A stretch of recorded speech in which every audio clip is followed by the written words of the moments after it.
All right. Hey, yo, we King Fight News. Let's talk about this one. Let's talk about Manny Pacquiao versus Yordenis Ugas.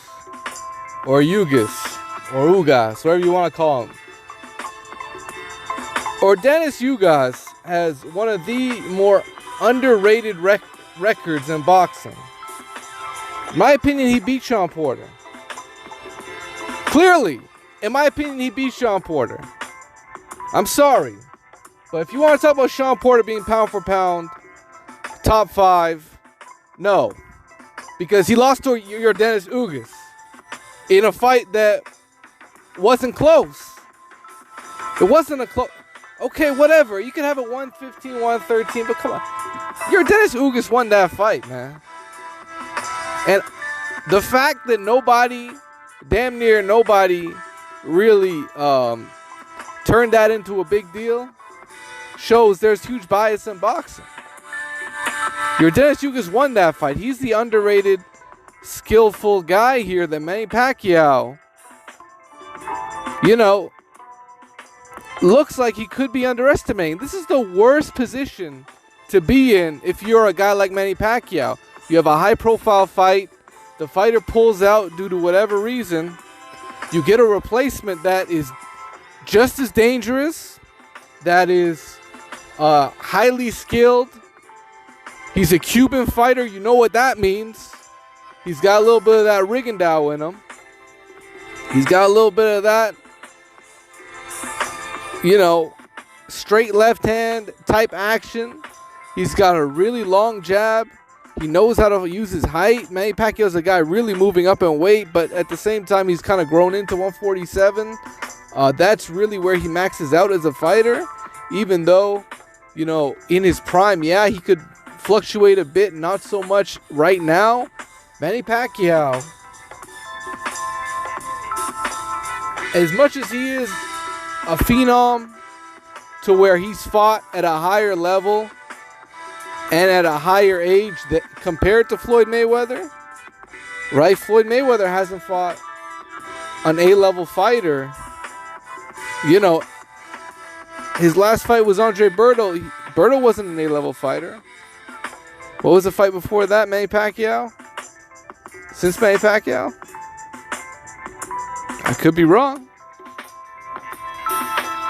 And Manny Pacquiao has fought some A-level fighters. Keith Thurman, one of them. That's the most notable. He would be going into a fight with Errol Spence right now if it wasn't for Errol Spence pulling out with the retina issue. You have to give Pacquiao credit for taking a fight like that. You have to. At the same time, I think there's a lot of value on the Ugas side. And don't get me wrong, Manny Pacquiao, he's a guy that can go in here and take care of business. I get it. You want to fight Errol Spence. But in this spot, maybe it's the wrong spot. Maybe you have to consider the fact that Ugas has what it takes to go blow for blow. At least, hold on. How you can start raking in 1,000. All right, apologies for that. But Manny Pacquiao, man, this feels like he's walking into a fight reminiscent of when he fought Tim Bradley, and it could be close and controversial. This is just my straight up opinion. I think Yordenis Ugas he checks all the boxes as a guy that could pull off an upset, and we haven't seen an electrifying moment in boxing yet that put it back on the map. I know you had the fraudulent fucking Jake Paul fight. It got a lot of casual buzz. You had Mike Tyson get a lot of casual buzz against Roy Jones Jr., and that's really not what boxing should be about. It should be about fights like this. Welterweight division, championships on the line, Manny Pacquiao coming back once again, fighting a guy unheralded, but at the same time, world championship level, right? Ugas did win the vacant title, and Manny Pacquiao's going after it like he has many times before. But is this enough? Is this the fight where maybe he bites off a little more than he can chew?